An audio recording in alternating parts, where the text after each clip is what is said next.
next step in a discussion among the leaders of some important interconnected peak bodies. David Linke will be facilitating the keynote session. David, as many of you know, leads EduGrowth to advocate for the Australian EdTech ecosystem. As a passionate EdTech executive, David seeks to drive the impact of Australia's EdTech ecosystem here and around the world. Please join me in welcoming David. Back to the stage. Whilst our panel take a seat, I will introduce them. So Kate Pounder is the CEO of the Tech Council of Australia, driving the narrative for the need for technology-focused workers to drive Australia's economic agenda during an impactful, I think it was your first birthday yesterday, is that right? Next week. Next week. We've been saying this yesterday. Week, yeah. Can play along. It was yesterday. Fantastic first birthday. Well, happy birthday. We won't need to sing that to you today then. And during an impactful 12 months, Kate and her team have set a grand vision for to help shape Australia's digital future. Whilst Patrick is the CEO of the Digital Skills Organisation, which is simplifying the digital skills sector by ensuring that training meets the need of employers. Connecting employers, trainers and the DSO delivering a range of programs to reimagine all digital training programs, leading to increased employment. So our promised agenda today is to look at upskilling is high on the innovation agenda for the workforce sector, with digital skills and digital delivery identified as being a key enabler. We're going to try and think about what this utopian future of a workforce looks like and sort of set a bit of an agenda and see if we can have that conversation. And I'm going to cut us a little bit short because I'm going to have your indulgence. My marketing department have asked me to do something at the end of the session. It'll be fun, I hope. Well, for us it'll be fun. For you, maybe not as fun. So prepare for that. Yeah, we are looking at some chairs. All right. Between the Digital Skills Organisation and the Tech Council, we have some amazing data to show the need for technology workers in our sector. And I've certainly been hearing the numbers of 1.2 million people. So I have to give you the first Dorothy Dixer question, I guess, Kate, to tell us a little about this 1.2 million technology workers. This is additional? Is this existing? Do we need to build more people? How are we going to do this? Kind of all of the above. All right. But it's...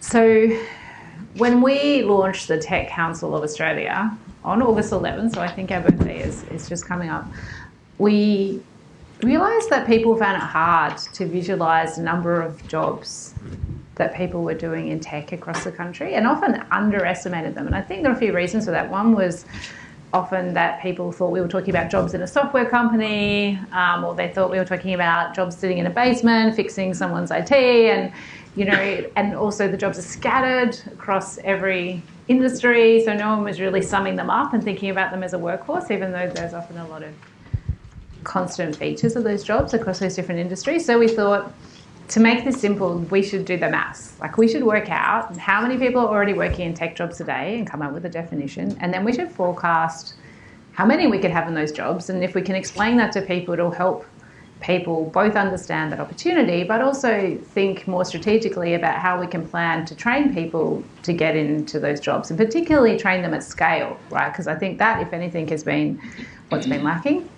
So we did the maths, and there's 860,000 people working in tech jobs in Australia today. That includes people in the direct sector in all jobs. So if you're in software company, probably a lot of people sitting in this room, whether it's sales or marketing or legal or software development, we count those jobs, and then we count the tech-intensive jobs in retail, so things like online commerce, and in banking and finance and mining and those other industries. And that matters, because often there's more jobs in tech outside of what people think about as a tech sector than in it. So I think Brendan Hopper, I've been saying he employs 5,000 software engineers. They corrected me at a report launch last week and said it's actually 7,000, which I think officially makes him the biggest employer of software engineers in the country. But Officeworks alone has 400 data scientists and software engineers. So can I just ask something just to make sure I get this definition? Yeah. What about the point of sale support person at Officeworks? Are you including those? No. So we're just including people working in the direct tech sector in all jobs, and then people in tech-intensive jobs in other industries. And so that's 860,000 people today. We forecast it could get to 1 million by 2025 and 1.2 million by 2030. You said how many new jobs? Are they all new jobs? They're not all new jobs because we're starting, I guess, at 860,000. So we're adding some new jobs. But there's attrition, right? But there's also some attrition. Okay. So on a net basis, that's another 650,000 people. All right, I need a whiteboard and I need a marker here. So we've got, the goal's 1.2 by 2030. Mm-hmm. We've got 860 now. Yeah. We're going to lose a couple of hundred because of retirement. Yep. So we've got a net, we need to train another 800. Are we sort of roughly in the ballpark? So it's about another 650,000 people. Did you get that numbers for me? All right. And a similar question to you, Patrick. You sit in this intersection between, I guess, potentially new models of training, working with vet suppliers, working with employers, building apprenticeships and cadetships. Again, do you want to sort of comment on the need for these technology workers and where you're seeing that the demand is? So I think sort of part of my job, and I think we've lost you. How's that? That works. Brilliant. Simple digital thing on and off. Two position switch. Actually, I think it's a great question because I think it almost sort of brings out the relationship that we have with Kate in TCA. So, why don't we grab your handheld mic? We'll do that. That'll be even better. Perfect. Let me turn that off. How's that? Is that good? So I think what it does, it sort of, in many respects, it sort of brings out the sort of the synergies of the relationship. So Kate there, I think, gives a really good view of the sort of the macro problem. You know, what we actually need to do is then pick up the macro problem and sort of dissect it and sort of work out what it is we actually need to do. So I always think of the 1.2 million, then I sort of like work out what is that per year. And for me, that number sort of comes in around 60,000 people a year we need to be training. And then I then think about the capacity. I think we're still missing you a bit. Are you missing me a bit? Is that better? Thank you. I'll break into song shortly. Then I think about the capacity of the national training system. The national training system at the moment is generating probably 10,000 people a year. Some people coming out of higher education, about 4,000 people coming out of vocational educational training. So we have a massive delta between the 10,000 and the 60,000. That's not even withstanding the fact that of the 10,000 people who come out of the national training system, not all of those will go into jobs that are technology sort of focused. So what you start to then see is this sort of like big numbers that sort of break down what it is we need to do. And then when you start to sort of break it out into the real numbers that sort of are going to drive the system, and that's not including the private training providers, we've absolutely started to get, I think, a much clearer sense as to how big the challenge is as well as the opportunity in terms of what do we need to do to strategically get after this particular challenge, which is ultimately to train another 600,000 or so people over the next X number of 5 or 6 more years. So that's something that the nation needs to address. It needs to think about it at a strategic scale. And how do we get to, again, the point that Kate raised, which is how do you deliver training at scale to get people into the right jobs with the right skills? Fantastic. And I think that when I think about technology workers, I've spent 20-something, maybe 30 years in the technology space. I know I don't look that old, but I've been around a little while. And one of the things that's really interesting, if we think back, technology workers were sort of predominantly, to be honest, males. And they were sort of seen as geeky jobs and stereotypes and stuff. So I guess the thing that I think about, Kate, is technology workers are going to come from all parts of society. Do we have a role to encourage non-male participation in the sector, or is it happening automatically? Are we going to have to do work here? I think it's really important. About 1 in 4 people working in tech jobs are male, although if you look at the non-technical jobs, more than half are women. And I think it's really important for 2 reasons. I think it matters for women because we have half the gender pay gap of other high-paying jobs in the tech sector. We have some of the most secure jobs in the economy. We have some of the most flexible jobs in the economy. So these are very good jobs. And if women are underrepresented in them, that actually has a bigger impact on women's economic participation, on their income, on their opportunity in life. I think it also makes us a better sector when we're more diverse because we bring different types of life experiences, different types of problem solving. So this is something we've made a big push at the Tech Council. Interestingly, what we know though is women come into the sector differently than men. So a woman is more likely to enter the sector between the age of 25 and 30 through reskilling or through a sort of early career change, whereas a man is more likely to come in, say, from studying a feeder degree.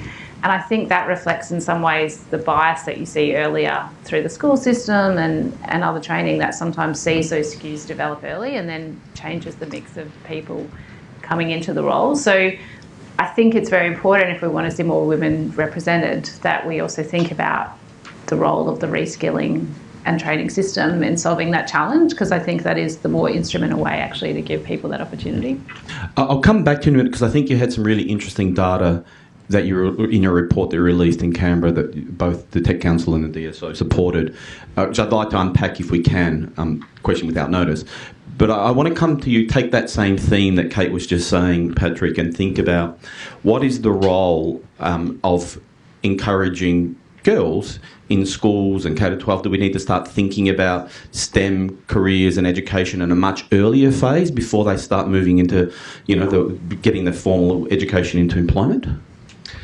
I think when we think about this particular sort of challenge, again, it's as much about recognising that we really, if we're going to get after the big numbers, we have to make these types of careers as accessible to as many people as possible. There's a whole host of talent that sits out there.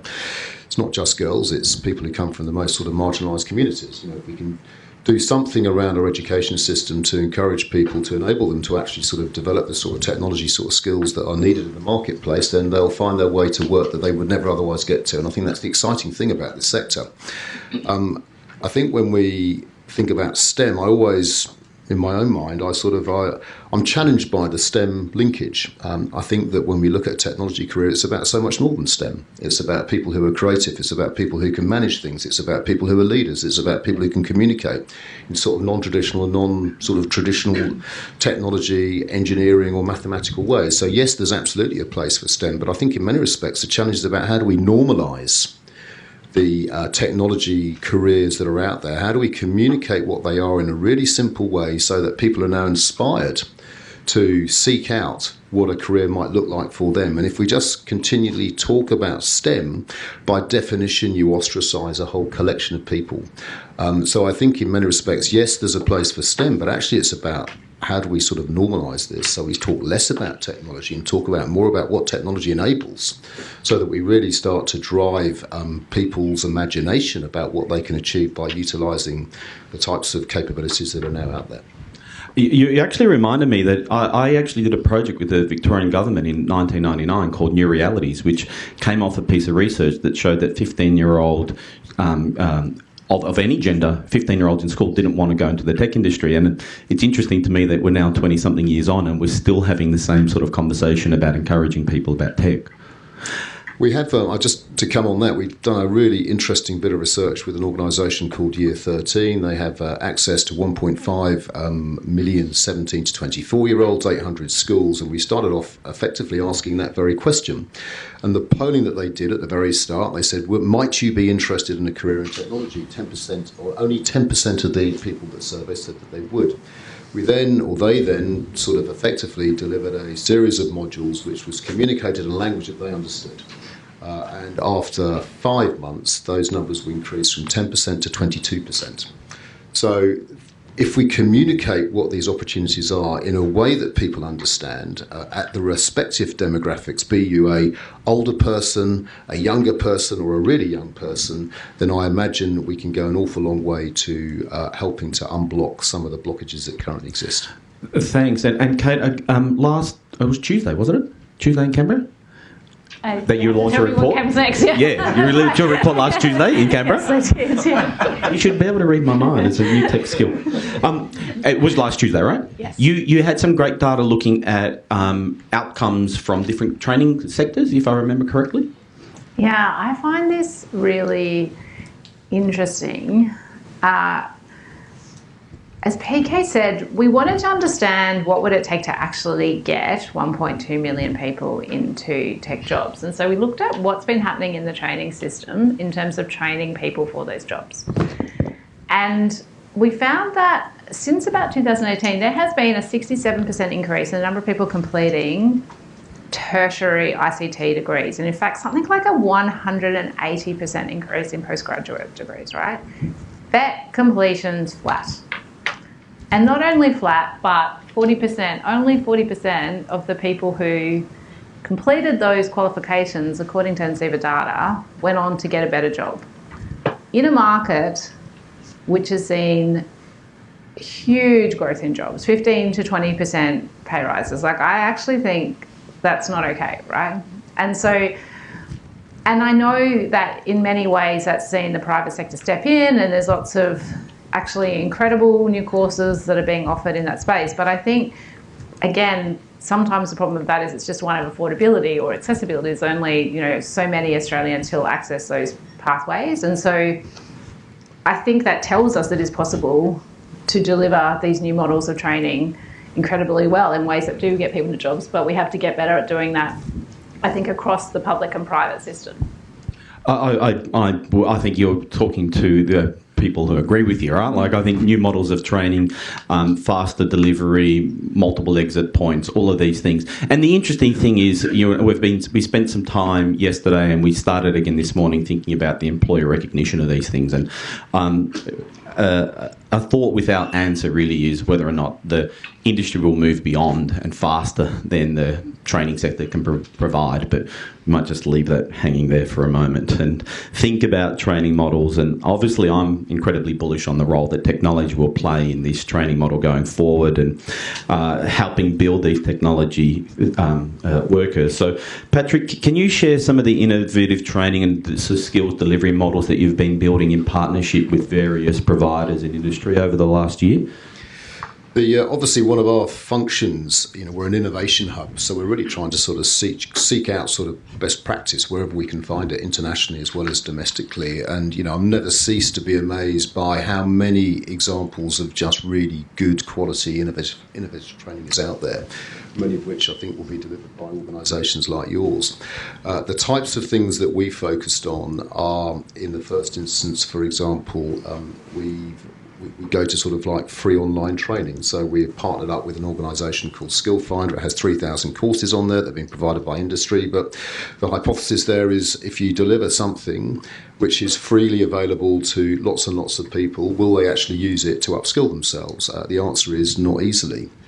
And that is reflective of a number of different things. But when you think about the scale of the challenge that we have as a nation, which is every person needs to become digitally literate, every person needs to keep their digital literacy skills moving and moving forwards all of the time. So there is a question for government really around to what extent they believe they want to make free upskilling courses freely available to the nation. Democratising training in the way that we talked about in the last session, you know, I think is a really interesting question for us. One of the challenges you have within the vocational educational training space, of course, is the training package system, which is slow to change, hard to evolve, lacks relevance with employers and where employers want to sort of go to. I've broken that as well. So what we've tried to do with that is to find another way of surfacing what employers' needs are. So we do that through something called an employer-led skills standard. So an employer-led skills standard is about trying to be clear about what actually does the employer want to see in the workplace. You won't get it completely right, but if you can get it sort of 80% right and then enable local solutions to be generated for local providers, then actually the training providers can then do the final adjustment to ensure they're actually delivering training that people need. There's a real need to bring together, if we're going to get after the scale piece, you know, if we keep on training in the same way that we've always trained, we won't close the gap. There are 4,000 different RTOs. Of the 4,000 RTOs, only about 160 of them deliver any meaningful ICT type of training. The ICT training is articulated in a language that necessarily employers don't understand. So we need to sort of shift the language, we need to make the training more relevant, and we need to make sure that we can actually expand the training across this incredible network of capability, which is our national training system. There's absolutely a place for private, and there's absolutely a place for funded public sort of education. And in many respects, the two need to work hand in glove, because the one side can't keep pace with the pace pace of change that the other side can. Teachers and their skills have to be maintained. So we've got to be able to think of different ways of bringing in mentorships and enabling workplace learning to sort of take place as we go forward. So that's a lot of the focus that we're around. There's some really good work around apprenticeships or the cadetships. I'm always struck by the statistic that says there's 84,000 apprenticeships each year across the nation. Less than 1,000 are focused on the ICT space. And yet we have all of the numbers that we talked about. So there's lots of stuff that needs to get done. There's lots of great ways of delivering this training. I think with digital we have to be more flexible, we have to be more agile, and most importantly we need to have a sort of an agile funding system that sits underneath it that enables the different parts to come together. There's a lot in that. Yeah, there was. I think yesterday a company that was mentioned, actually I think in one of the sessions that I was doing, which was around a cloud guru, which obviously is a private boot camp provider who got purchased by a North American company for $2.7 billion. I'm wondering in this mix of training, Patrick or Kate, actually, where do you see the private providers fitting into it? Do you want me to take it first? And then, look, I think they're really important. I think, just to unpack those numbers I was talking about at the start, if we're going to get 650,000 people into those jobs, we're estimating 320,000 of them will be people reskilling and upskilling. And then another 175,000 are people training in their first qualification. Right? So that's a huge training task. And I don't think any one sector alone, whether it's tertiary versus vet, whether it's private versus public, is going to deliver all of that. And I think, I thought the last session was very apt in just talking about the fact that there's content and context to what you learn, and people will have different preferences, different students, different employers, right? So I think enabling multiple models is really important to do this at scale. I think we do know, though, that there are Australians who find it difficult to afford some of the private offerings, and that's the main reason why I think improving the capability of the vet sector to also play a stronger role is really vital, because I think if you don't fix that, you risk shutting out generations of people from some of the fastest growing, most secure, best jobs in the economy that actually are seeing wages growth. All the properties we're actually meeting in Canberra next September to talk about in terms of the goals. So one job for us as a nation is creating those jobs, but the other job is making sure we can actually get people into them and those training pathways are working. You remind me of our Welcome to Country yesterday, where Auntie Diana Kerr talked about the fact that there are people in her community who for the first time have been able to access education. And I think also the pandemic has shown us that technology skills and technology work, and actually probably most jobs, can be done from anywhere. So I think that there's this whole, additional access piece and expanding the economic pie that we can talk about. But staying with you for a moment, Kate, the Australian EdTech ecosystem is heavily skewed to B2B, right? So it's companies, 71% of them are selling to education providers already in the market, trying to build them. And you just mentioned a little bit about private funding or learners paying for themselves. What role, or do you think that there's a mix, or do you think there should be some sort of policy setting around private funding versus public funding and so forth, or are you not going there yet? No, I think that employers have already gone there. So particularly in our sector, there's a lot of employer-developed training models. Like most of the big companies would have their own graduate programs or certifications and training programs. They're quite often partnering with people like the DSO or training providers specifically to deliver them. But I think there's a lot of models in there that are actually really successful. I think it's just harder, though, if you're a person seeking to work in the field to try and navigate that complexity. And we need some more standardised pathways, which again is why we've been so excited to work with the DSO. I think the skills standards model is a really important one. And so, for example, we've called for a new modern digital apprenticeship scheme, which actually draws on the models that our employers are telling us are most successful, which is, a concentrated burst of training, like we like to call it the boot camp model. We think that works really well, but followed by an integrated work-based training and learning over subsequent time that is of a sufficient duration, and we think probably 12 months is the minimum to actually get people to the standard where they're proficient in their job and confident. Like that, we think that could be a really transformative change. We've seen some other markets like the UK trial it. We think that could be a good place to start. You'd lead into the thought bubble that we had during our prep call, where I was sort of suggesting that I recall when I was at university, a whole bunch of employers would come to university and run their graduate recruitment drives, and the overarching sense in my mind was, hey, you've got some skills, but come to us and we'll sort of do a finishing school, or we'll knock the rough edges off you and help you train in it. And my perception, and it is a perception, is that employers are taking less responsibility for that and asking universities and TAFEs and schools to provide more, ready-to-go employees. And I wonder whether, one, is the perception out of date, and two, whether or not employers are seeing their role in finding these 600,000 additional technology workers. Yeah, it's a great question. I can't speak for every sector, right? I can only speak for well, then why are you here? Speak to everyone. That's why you're here, Kat. But I don't think that is true in our sector, and that's sort of why I start by saying that, because possibly that has been a pattern in other industries, but it's definitely not the pattern in tech. Like, I think actually because of the skill shortages and because it's been so hard to find talent, employers have basically had to go out and partner with providers and develop their own certifications and the new models, and also because we're a very dynamic sector where the technologies and the skills are rapidly updating. So if anything, I'd say the problem has been not a problem, but the dynamic has been that unofficial component of training has kind of exploded at a rate that has exceeded the formal training system, which hasn't kept up.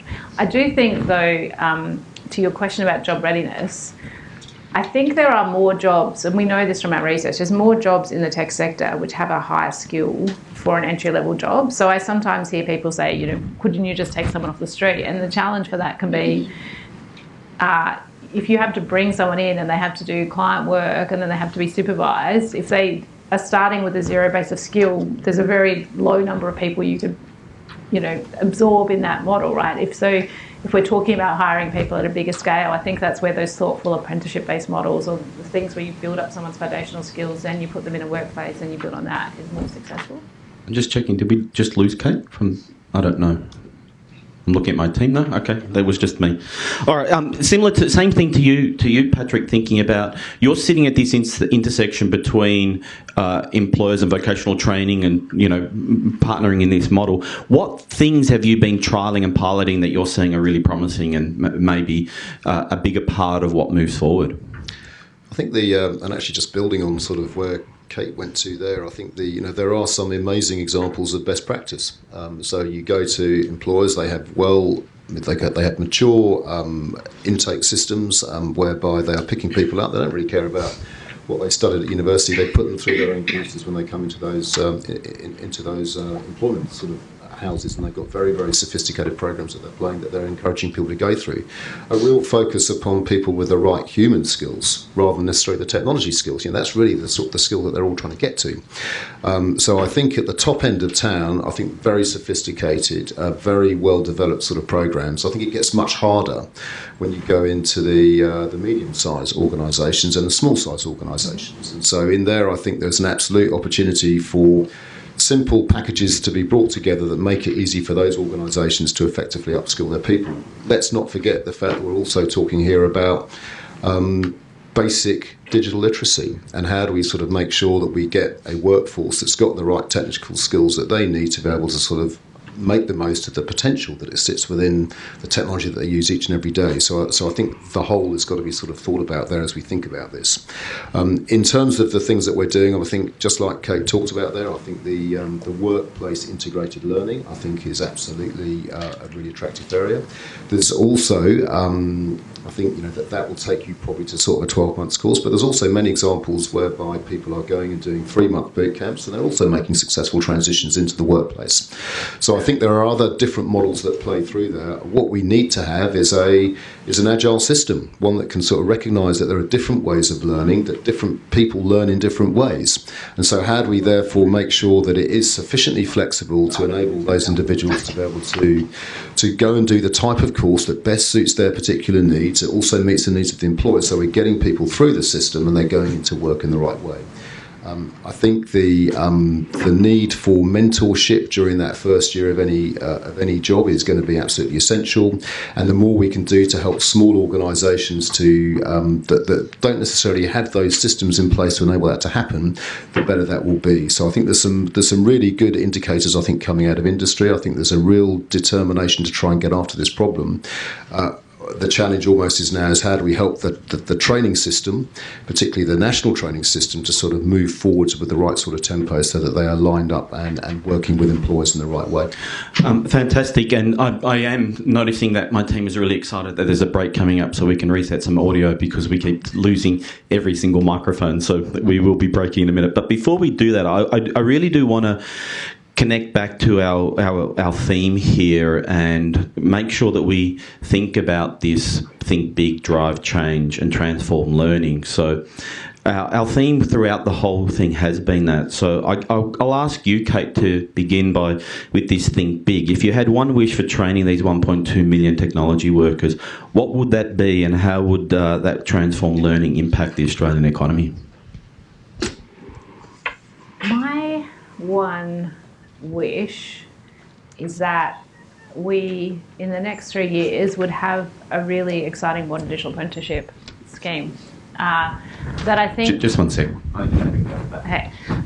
So my one wish is that we design a world-leading modern digital tech apprenticeship scheme. I think that could be an incredibly exciting pathway into new jobs. I think it would help both younger Australians that would, not prefer different models of learning to the tertiary model, and I think it would also help with the reskilling. I think that's a really transformative opportunity. I think you're probably all right. I'm okay. Yeah. I have to say, I love these sessions. I do them quite a lot with Kate, and I always follow, which just makes my life always much easier. My one big wish is that we recognise that what we have here is a strategic challenge as well as a strategic opportunity, and that actually the nation comes together to focus upon what are the most important things that we should get done, and we should get on with it and start doing it. We've spent 20 years researching the same problem. We come up with the same conclusions each and every time, and yet our drive for action appears to be somewhat slower. So wouldn't it be great if we could align on what those priorities are and get after it? Fantastic, and that sort of takes us. What we might do is take some questions. We've got some questions on Slido that I'll get to, and we'll try and find a microphone for those in the audience. We're going to get some questions, but I'll begin with a question from Chris Hoffman, which is: with your magic wands, what needs to happen in schools, particularly at a system level, for example, the national curriculum, for us to achieve this 2030 goal and unlock this captive talent?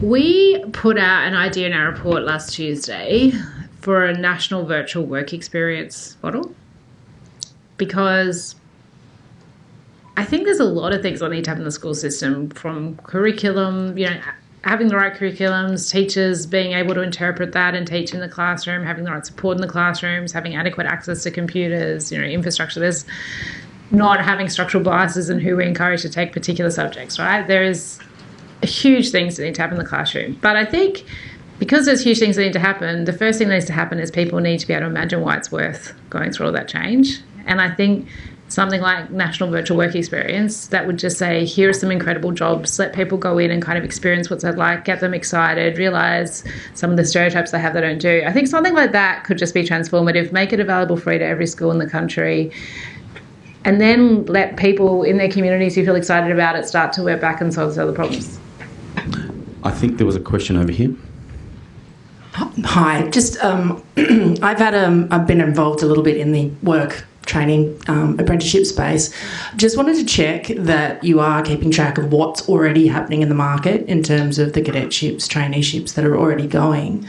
And to your point around the barriers, in my experience, the actual biggest barrier to scale is employers, as in getting a little bit to your point, Kate, that they don't just want to take somebody off the street, but there's still high risk, or they see it as high risk and expensive, even if they're taking people out of boot camps or even graduates, to be honest. So they will pick the top, and there's still big chunks of people that are sitting there looking for those opportunities. That would be great.